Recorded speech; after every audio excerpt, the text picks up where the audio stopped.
I've been mingling around, and I've tried to get to know some of you who I haven't seen yet or I haven't met yet, and it just struck to me that there's a lot of people who know what we're doing, and then there's a lot of people who don't know. So I'm expecting the guys, for 16 years to actually teach me something, because I'm not that fresh. I only have about 8 years in the ecosystem myself.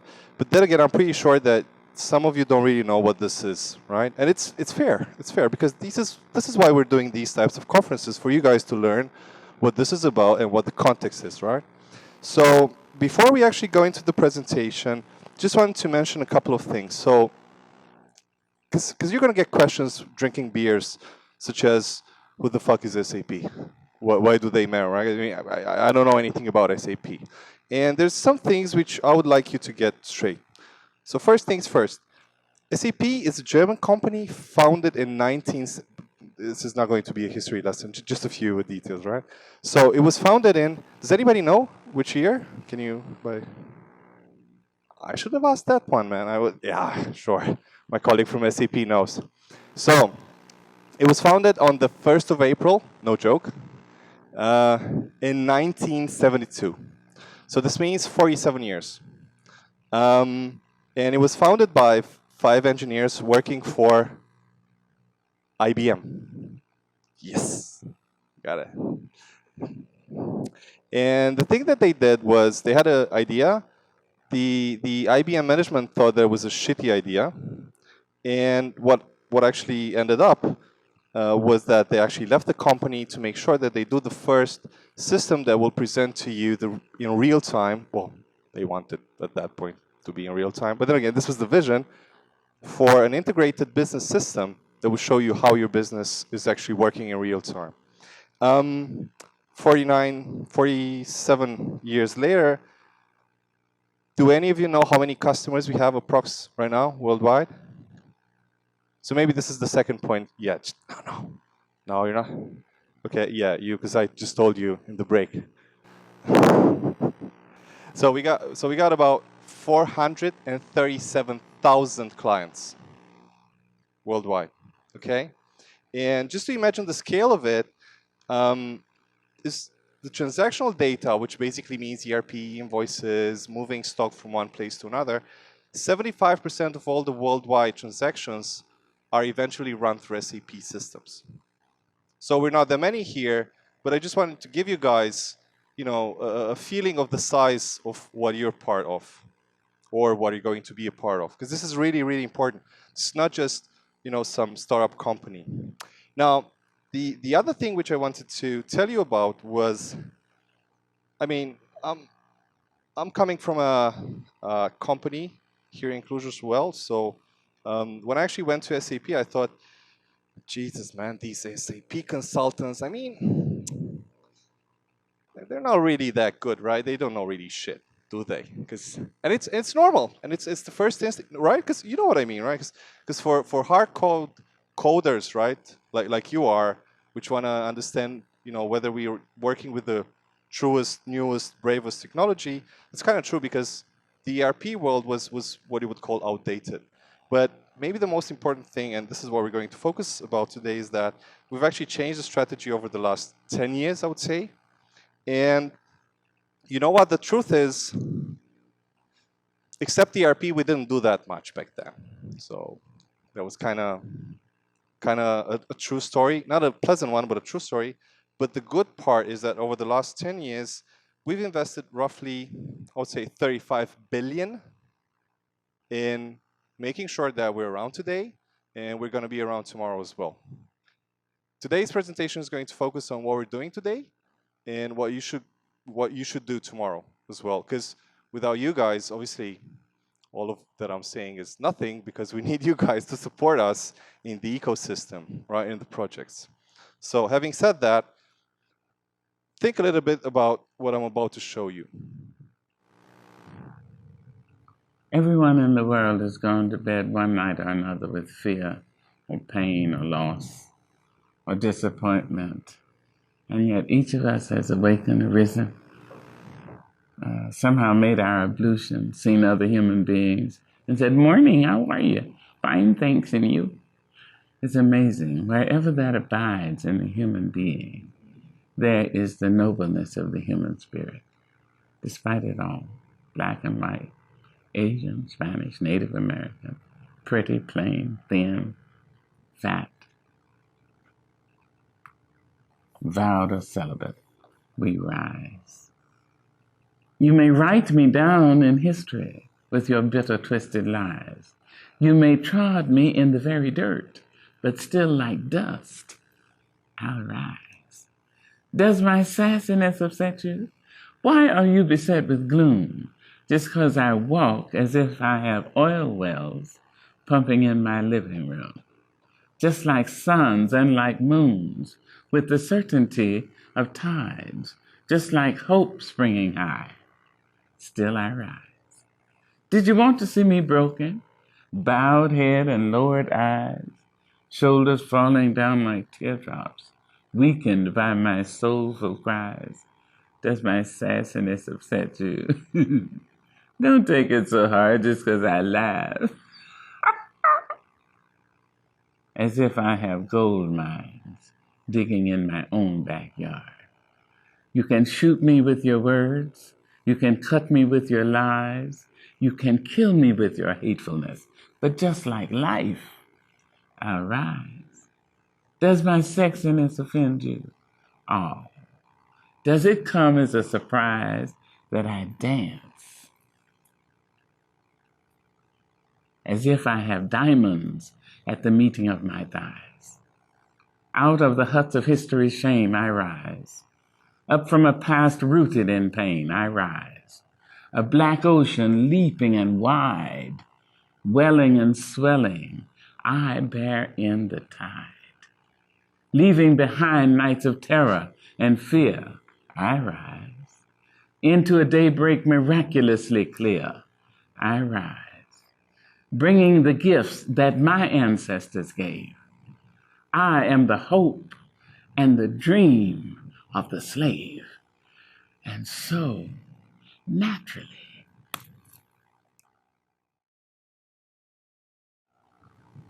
there I go rising. Right. So, no, it's okay. It's okay. It's just poetry.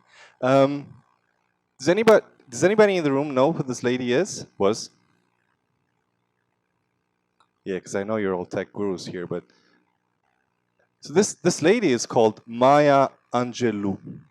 She's an extremely prolific poetry writer, thinker, and it's what I feel as being part of the true 21st century. And amongst the things that she said, and I wanted you guys to to have this intro, was the following thing, and I think I can start using my clicker here. And she said something extremely important with respect to what we're going to talk about today. She said, in the largest context, of course, people will forget what you said, but what you did, but people will never forget how you made them feel. This is extremely important because in all of this, haze that we're working today, and you're working on a day-to-day basis with businesses. This is extremely important because we're talking about emotions.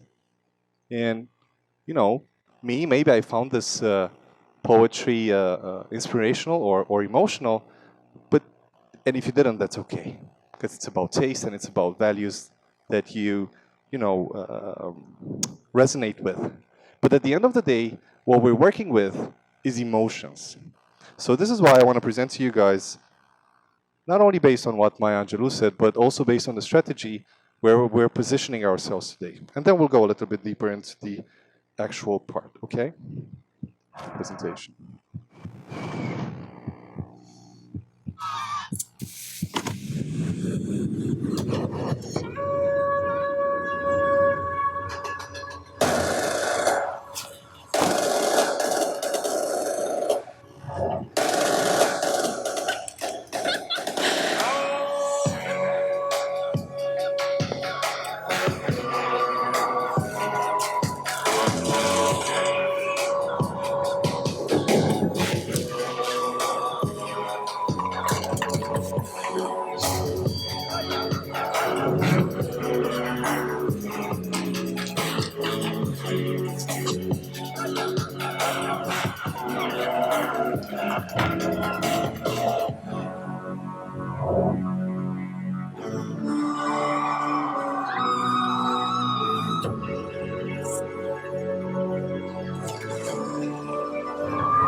So maybe the first thing is maybe SAP isn't that boring anymore, which is something I tell around all the conferences because that's actually true. So I know that the ERP part is boring, although it's making the world go round.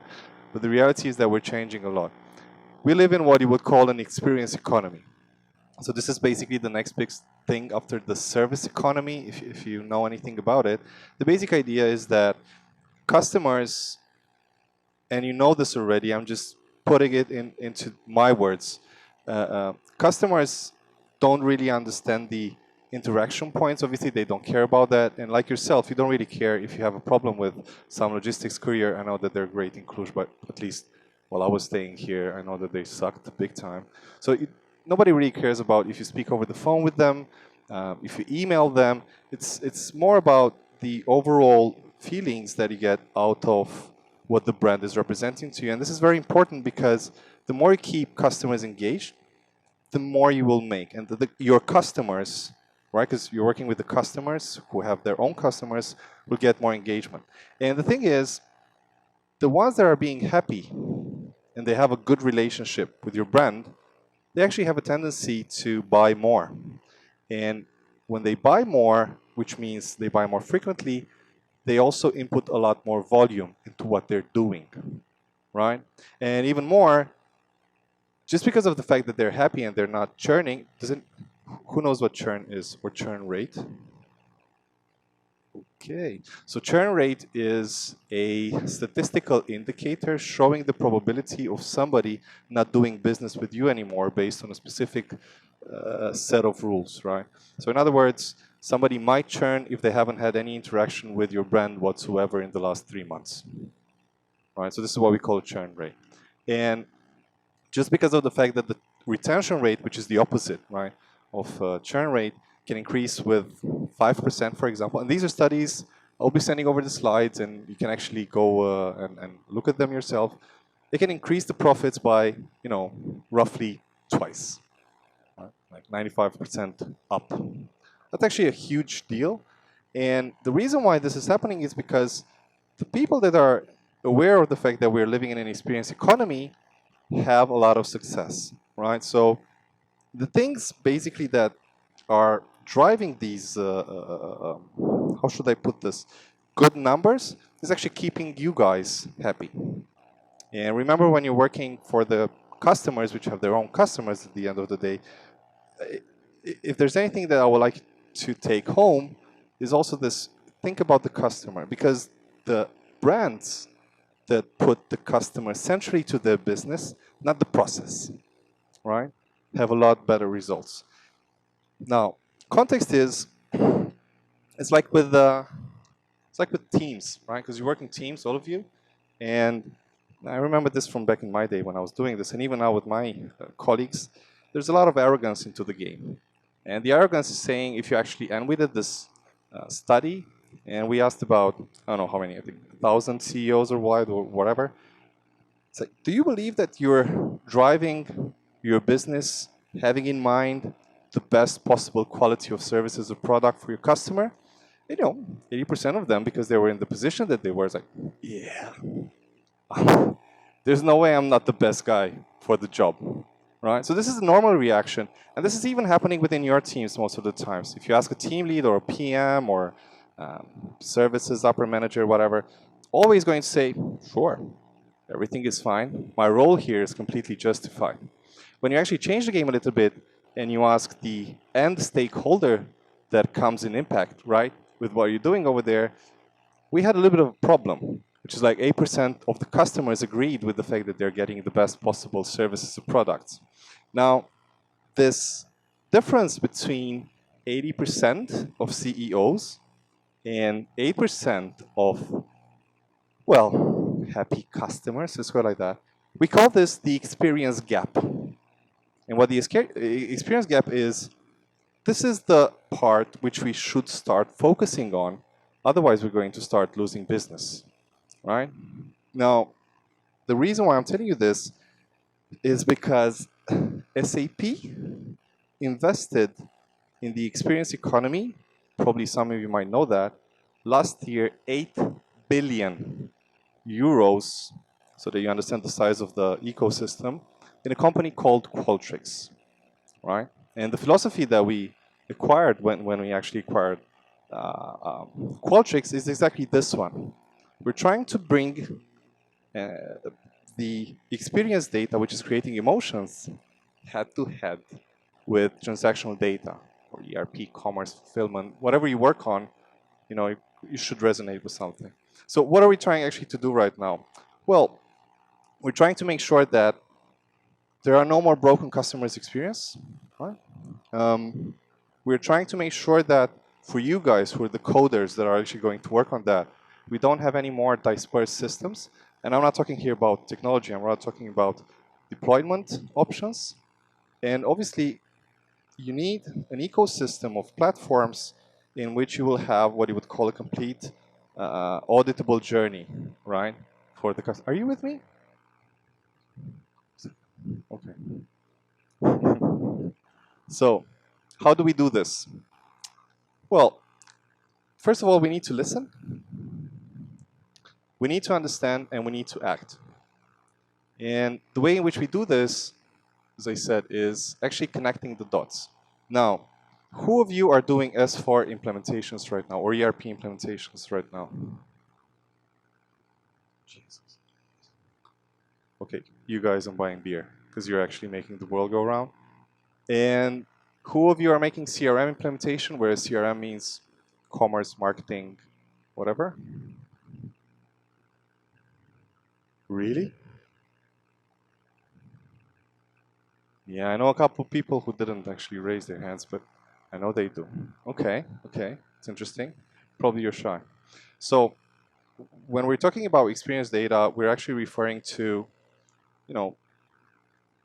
how you can collect in any form, digital or otherwise, information from the customer. We are basically having all the touch points necessary, but also associating this with what is most interesting for managers, such as margin, such as return on investment. And these things, and this is why it's actually important, these things can only come from systems like this. So you'll see basically, let's see if they, okay. So when we're talking about experience data over here, we're talking about all the entry points for experience. This basically means employee, or you guys, right? Because sometimes, for example, when you go into a store, H&M, whatever, it's not supposed to be them, but whatever, it doesn't really matter. The interaction that you're having with somebody at the cash register might actually impact in a negative manner all the hard work and the millions, billions of dollars that that specific brand put in. So the employees are actually most of the times overlooked, although they're the runner-up for representing the brand that they're employed with. Obviously, the customer is pretty important in this game because they're the most important part of this ecosystem because it's their money who is being put on the table, right? But also sometimes maybe it's neither. Maybe it's the shitty product, or maybe it's a great product. And obviously, at the end of the day, it's very important to understand brand and, most importantly, brand equity.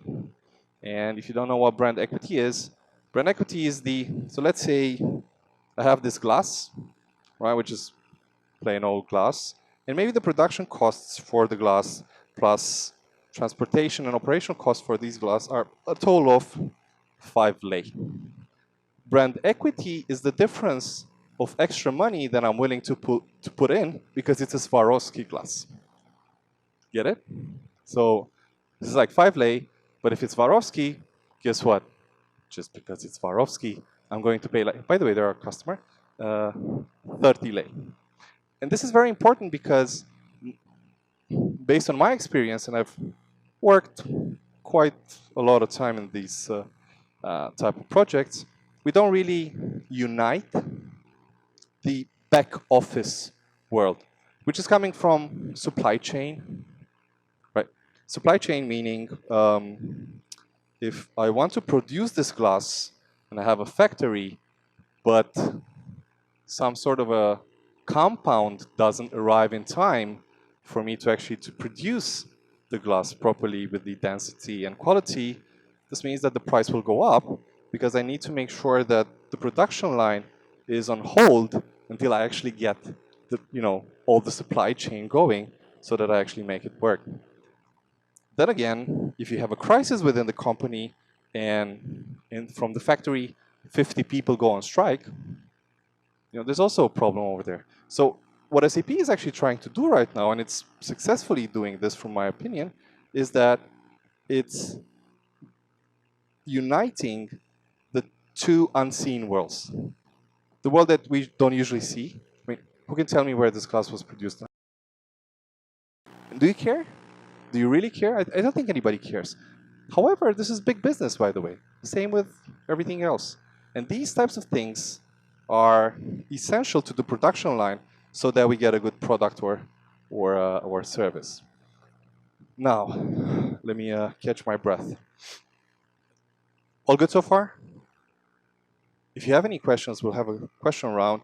And I'm thinking about giving a prize. I don't know which one, but I'll give a nice prize. So, how does this impact the overall customer journey? Because this is something based on the schedule that I've seen around here. Maybe this will resonate with you guys more. Okay, so maybe digital supply chain is a little bit of a hard topic, but I'm pretty sure you should be able to resonate with this part. So, you know about the AIDA model, right? This is the first part, which is basically how do we interact with customers or anonymous customers in such a way that there's a clear journey that we can influence.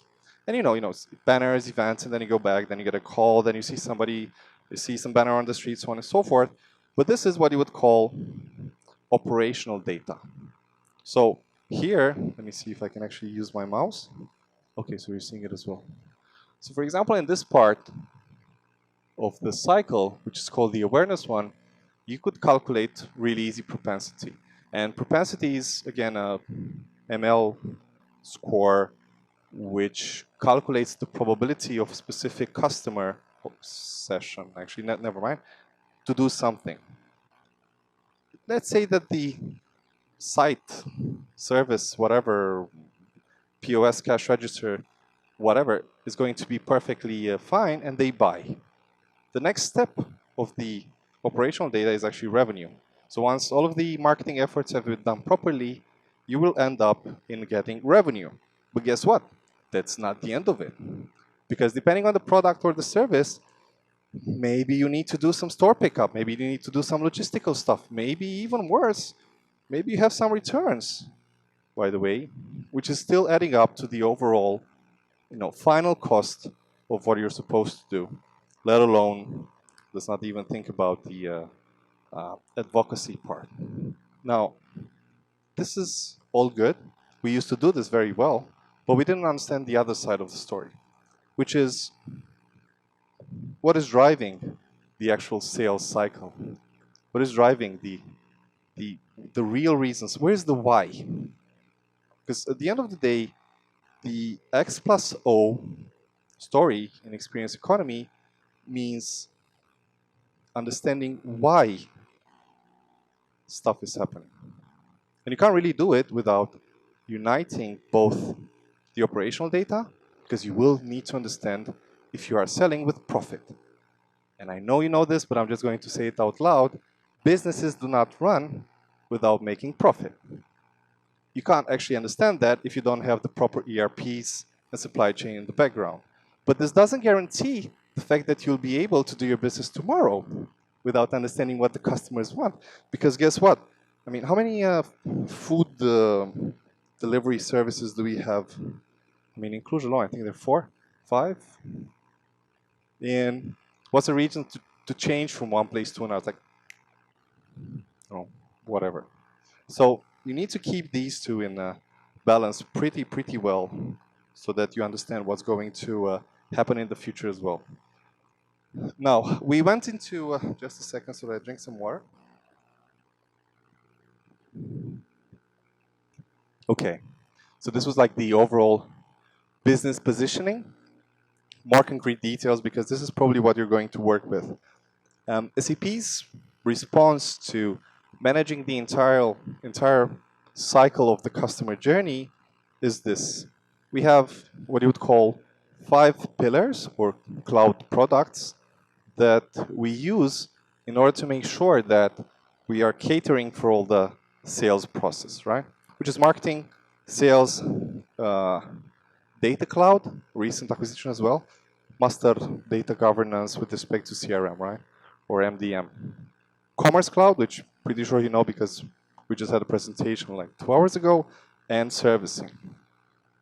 What we're actually doing is we have interconnected processes throughout the platforms so that we understand both the experiential data, but also what's coming out of it.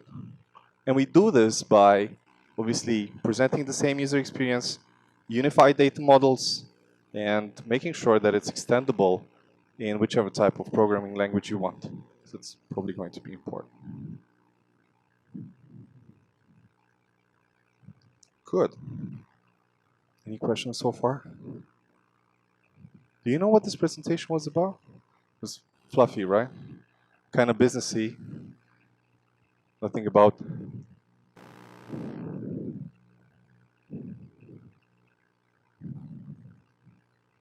Sure. Which one?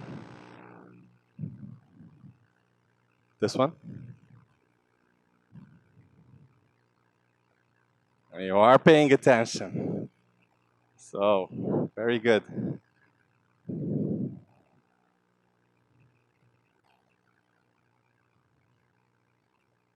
Well, yes. Well, no. No. It's no. This. Yeah. Well, but it's important the steps in which we do this. Keeping customers happy equals selling more. So, but yeah, I would say keeping customers happy first, rather than selling more.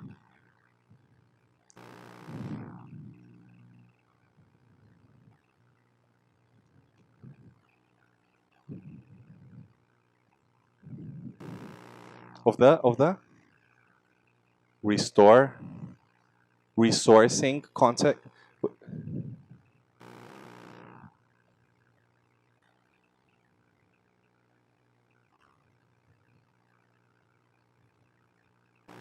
So this is so this is actually a very classical SAP problem, because in most of the B2B scenarios in which, so the B2B part is basically what happens before I see the glass on the table. And if we want, no, maybe I could think of a better example. This is actually a very good example. So the bottle. The price of the end bottle is going to be directly influenced by the free trade market with respect to commodities when we're talking about aluminum price, which could, one day go up and one day go down. And this is actually solved in more than one way, but it's a business challenge, not necessarily a technical one. One of them is, and we actually do this a lot, and we have partnered up with big companies in the States. We try to help our customers by keeping the price down as much as possible, of course, by doing high frequency trading so that we semi-automatize the purchasing process. And we do this quite successfully in what you would call SAP Ariba with some extensions. Or there are what you would call business planning, so that from the beginning of the year, you set a minimum acquisition price, and even if it's lower than that, this is going to be, from an accounting point of view, set as your point of reference to actually do. Do you? Okay, sorry, I just got. But so there are solutions to that. I think this is the easiest way to handle that.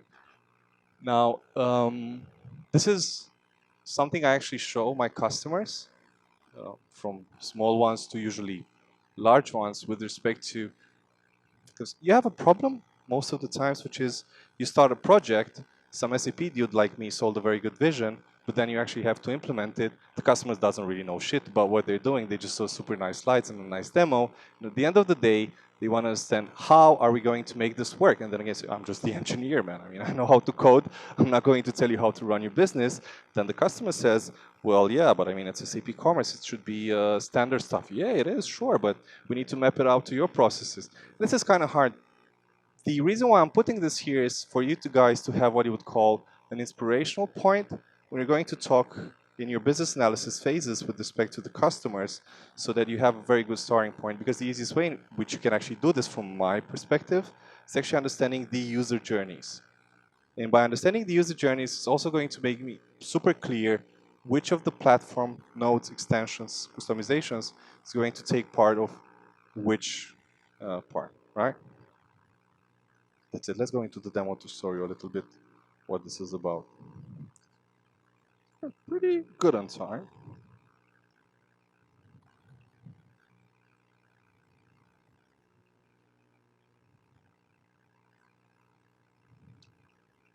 So we mentioned experience data and operational data, and I just wanted to give you like a super short glimpse of what we have available, because I know some of you know commerce, I know some of you know S4, I know some of you know parts of the suite, but not all of it. I don't think we're going to have time to go through all of it, but I just want to show you how we do it. So first things first, maybe just to prove a concept. Do you guys have any idea what customer data cloud is? Just for me to talk back to marketing when I go back to Bucharest. Have you ever heard about customer data cloud? We suck. So if you haven't heard about customer data cloud, okay, so we suck. We definitely suck at marketing. Sorry? Gigia. So yeah, but the name is not that important. What it does is important. So have you heard about marketing cloud? Do you know that we do marketing? Don't say yes, man. I know you know. You're supposed to know. You did the same trainings like I did. No, kidding, of course. Marketing cloud? This is, by the way, this is super good feedback for me because it actually makes me understand what the ecosystem is getting back from SAP with respect to knowledge. Okay, Sales Cloud, and also shows me that I went into some too high topics and I should have stayed lower down, closer to earth, kind of stuff. Okay, so, with commerce, you know, right? So commerce, I'm pretty sure everybody knows. Good. The former Hybris platform, which was commerce, uh, um, when it was acquired part of a strategy to make what you would call a fourth generation CRM. And the purpose of SAP was to put out on the market tools that are much more than a CRM system. Because I'm pretty sure you know CRM. CRM is basically Sales Cloud and Service Cloud. And Customer Data Cloud is the identity profiling and consent management tool that we use in such a way that the personalization algorithms that we use in Marketing Cloud, that we position most of the times in Commerce Cloud, are not spooky. So in other words, when you input your phone number, email address, or whichever other type of data, which by the way, it's starting to be voice as well, because with the voice-to-text tools that are out there, even the nice customer service calls that are telling you, this call is going to be recorded. If you have a problem, shut up the phone. So including that kind of stuff, you don't actually understand, but it's being used on a large scale to understand tone, problems, and subjects of interest. Now, what Customer Data Cloud is doing is making sure that irrespective of the architecture, larger architectures that you have, you're only positioning to the end customers what they want so that it's not creepy. So in other words, where we're doing personalization, it would be creepy for me from my bank to get a loan for setting up, I don't know, let me think about it.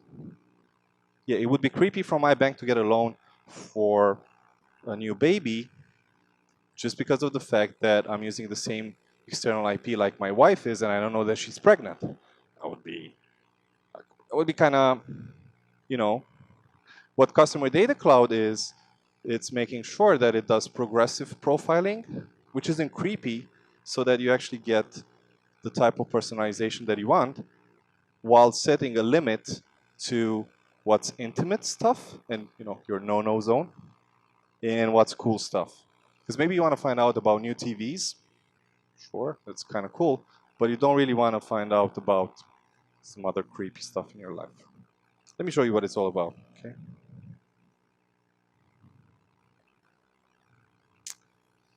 I will send over to the organizers a registration list for the webinars that we have, and I'm highly inviting you to do that. So in this demo, so that we go into more nicer stuff, what I'm going to do is to show you what we actually mean when we say integrated suite. So let's say I want to buy a bicycle, okay? Which is kind of funny because I love the song as well. It's just with the writing part. So first things first, I was mentioning earlier the customer data cloud. So you can have multiple ways in which you can do this.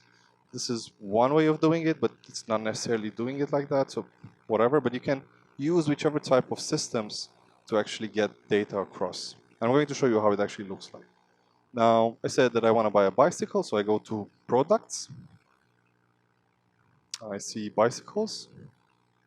I know what you're thinking. It's like, this is commerce. Yeah, but it's not only commerce because there's a lot of stuff we do not actually see. I'm interested in mountain bikes. I see one that should be in the right price range.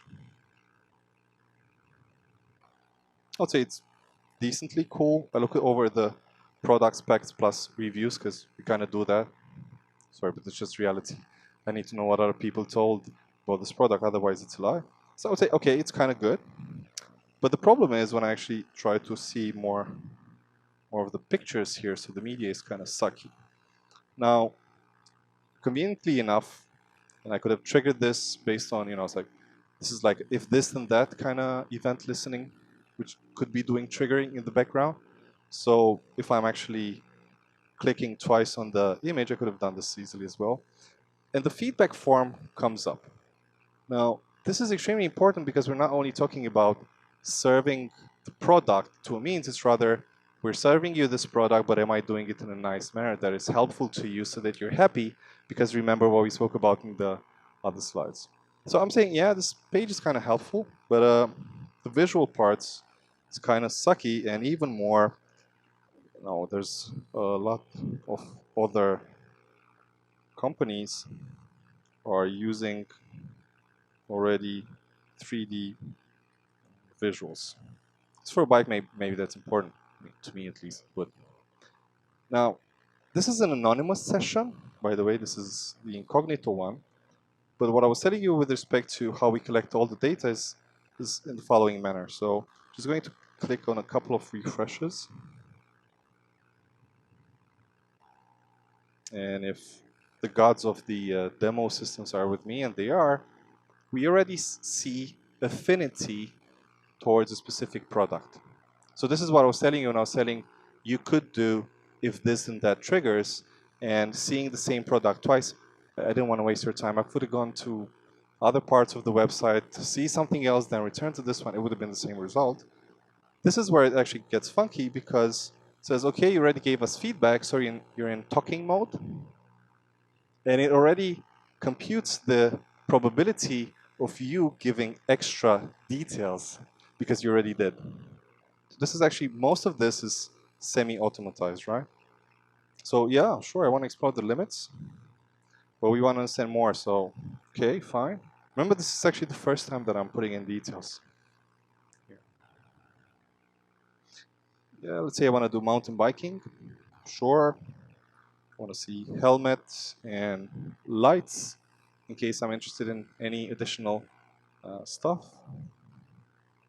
But here is where the fun part begins, because if you don't necessarily find something which is custom tailored to you, which is actually the big bet when we talk about experience economy, because experience is about us. And segment of one, right? I'd say, yeah, sure. In the meantime, emails are being sent. In the meantime, marketing is actually computing what you would call a on-the-spot bundle for you based on the feedback that you sent out. You want to see how this is actually done? So that I actually wanted to do a little bit more of a condensed demo, but because of the fact that I'm seeing that you haven't seen these things before, why not? So when I was talking about marketing and customer data cloud, this is kind of what we get from the all the interaction points or channels that we use. Not sure you can see. So the basic idea is that you have what you would call an overview, in which you have a lot of scoring, smart scoring, whether we're talking about microconversions for you, for those of you who are a little bit more digital commerce oriented, whether we're talking about lead stages for those of you who are more classical CRM oriented, all of this is basically here. It shows you like an overview.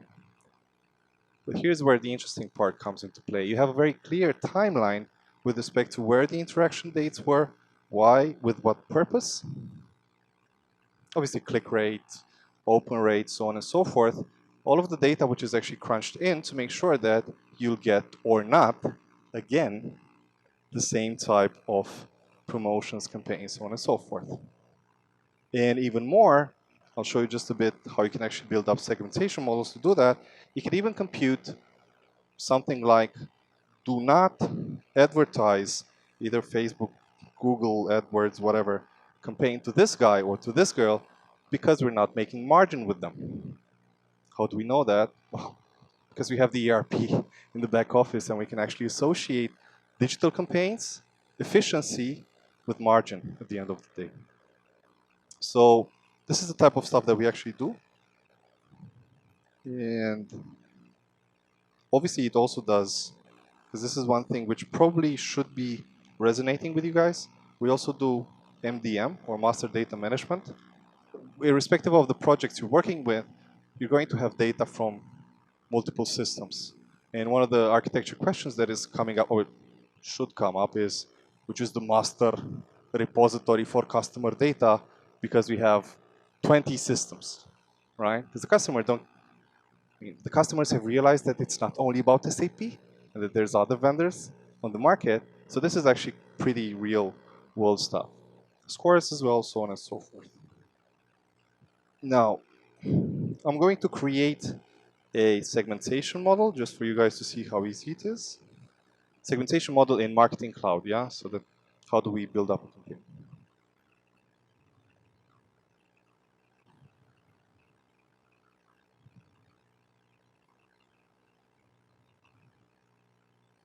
It could not work.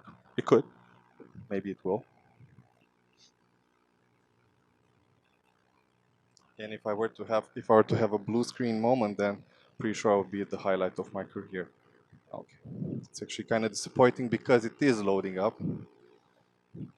So you remember the scoring and the interactions and everything else that I showed you before? Remember also the time that we spent on the commerce side?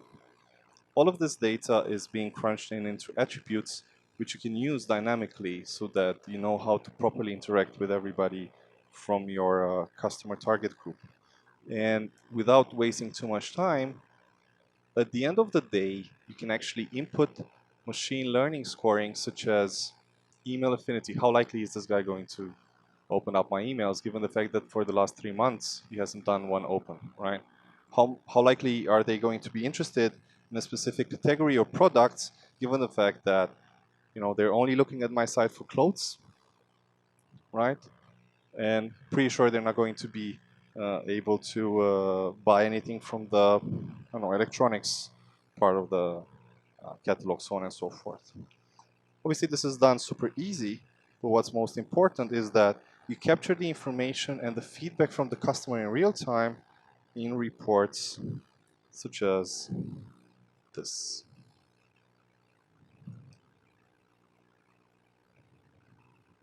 So I kind of get, there's a lot more to the suite, to the C4 suite, but because of the fact that I saw that there were a lot of commerce-oriented content, I would say maybe this is the most important one. So what the XM part does from the CX suite or the C4 HANA suite is actually give you all the regular details that you already know of, but it also it gives you a clear understanding with respect to what is the post-purchase experience, such as between the moment that I've put my card in until the actual product comes home. And even if the product has come home, it allows you with pre-built processes and questions and best practices, so on and so forth, to actually understand what the post-fulfillment part of the sales process is. So in other words, you got the You got the product home, fine. Is it okay? Because there's a lot of times in which the brands don't actually ask this question, and this is also why you see very easy switches. And the food example is actually the best one. So you might order from Food Panda today, or whatever is available, allows you to understand where to put in effort. So specifically for commerce, it's understanding what the sentiment is when people are dropping the cart because the shipping time is shitty, or because the payment provider or processor lagged. And it was weird that you had to wait for 45 seconds until you saw the first screen. I don't know. Things should be a little bit faster. But also what the sentiment of that is, because you have real-time understanding of what the comments are. And of course, for more complex scenarios, at the end of the day, you might even understand what the Net Promoter Score is, what the customer satisfaction score is, and how it directly impacts your margin. And I had another example, I think, here. So in this example, what we've actually managed to do is combining the operational data, transactions, right, with Net Promoter Score. These types of reports will enable you to understand, based on customer satisfaction, why you're driving higher margins or lower margins, which is actually the why of what's going to happen tomorrow. So with that being said, this is my presentation called X&O, Experience Economy. I think we're about to have a revolution from an experience point of view. This is a slide in which SAP says everything that I said might or might not be true. And thank you very much for your attention.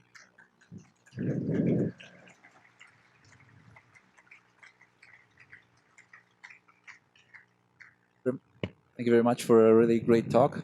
Do we have questions? I should give a prize, right? Because usually people are. It works better that way. I promise, swear to God and on my health, to send from Bucharest the nicest SAP branded agenda plus the coolest SAP T-shirt that we have on stock to whoever is asking the nicest question. Okay. I think it was the T-shirt, not the notebook. So it's not mixed writing. Is this C4HANA also integrated into the subcloud platform? Everything. So everything service? that the deployment strategy for SAP is to use pre-built integration scenarios which are in subcloud platform. Part of subcloud platform which is called subcloud integration, and part of that is, I know we suck at naming. Part of that, yeah, sorry. I can't change the company. Part of that is, I can change it one day at a time, right? So, and part of that is actually available here. So, yeah, okay. I think it would be interesting for you guys to actually see what I'm showing here, right? Which is not happening for some reason. Let me end the show. Okay. So we actually have pre-built packages for process or data ETL, right? So either ETL stuff or process integration with packages made available. And guess what? This is subcloud platform. So the answer is yes. It's valid for all of our platforms, and even more, all the modules within the suite now come with what you would call C4. I think it's called C4 Foundation, which is also the DevOps/integration layer that will enable you guys not to spend as much time on deploying a production environment, for example, or blah, blah. So the answer is definitely yes. This is already available. So far, the SLAs are good, so nobody's complaining. But I would say the answer is definitely yes. And I just showed you. You want to see an example?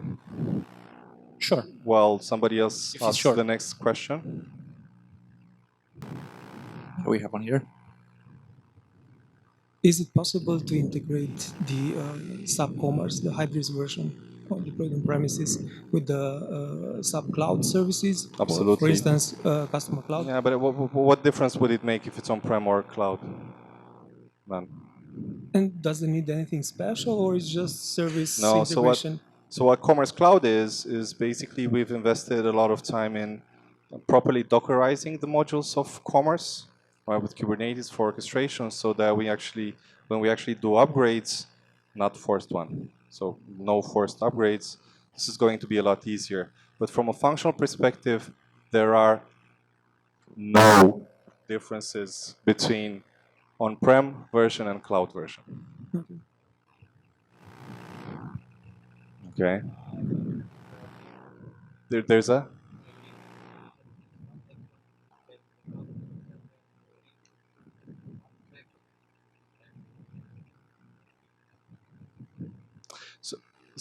So you'll find out that people are actually very vocal when they have problems. In most of the cases, when we have a good case scenario, they say, "Yeah, they're supposed to do this because I'm paying the money." So we have what you would call both social listening and text analysis with respect to all the channels that we have out there to actually interpret sentiment. But if they don't actually say anything, which would be the most obvious thing that they should be able to do, about 60% of them actually, if they're asked, will say that they had shitty services. You can actually calculate churn rates, which basically means lack of activity means they're not happy. That was a good question. So. All right. I think that's all with the questions. Okay. So the winner of the shirt, T-shirt, and it's going to be you. Congrats for that. Big round of applause. You just won an SAP T-shirt. I think that's pretty emotional value. I think that should count for. Thank you very much. And if there's no more questions, I'm actually out of here. Bye.